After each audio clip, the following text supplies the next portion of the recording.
In the beginning were the Kumeyaay, begins their creation story.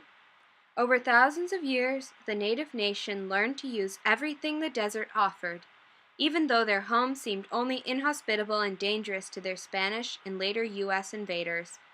With the arrival of white people, their territory, culture, and population began to disappear.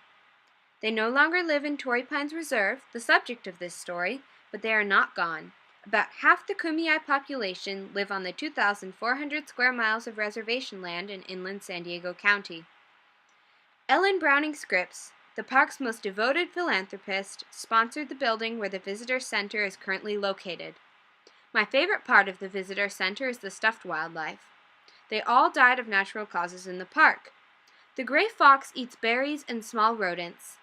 This sharp-shinned hawk probably died while migrating from Alaska to Panama.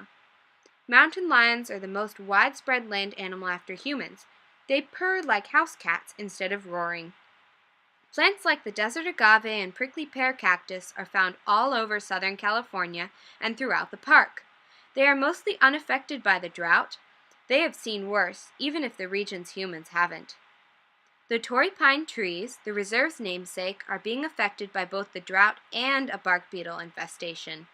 Like humans, trees can't function very well when dehydrated. They need water for the production of sap. All trees produce sap. Rubber and maple syrup come from certain species. Sap is useful to people, but it's also really important for trees. The sap moves nutrients in food, like blood in animals.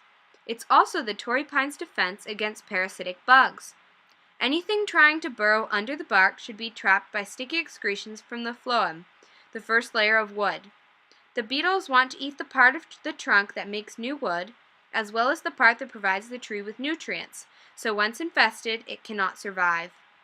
The trees at Torrey Pines Reserve are already few. As compared to both deciduous trees, with leaves that change color in the fall, and other pine forests, the reserve's trees seem skimpy. There is no continuous canopy, and the trees don't make much shade. Out of the entire earth, Torrey Pines only exist in coastal San Diego and on Santa Rosa Island in the Channel Islands off Los Angeles. Torrey pines are in danger.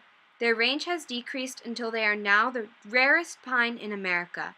They also grow in one of the rarest habitats in the world, coastal sagebrush. If you go to the reserve, which I recommend, you will see beautiful views and wildlife. During the visit, you must take all your trash out and stay on the trails. This will help the Torrey Pines. If you can't make it, you can still help the trees by fighting climate change.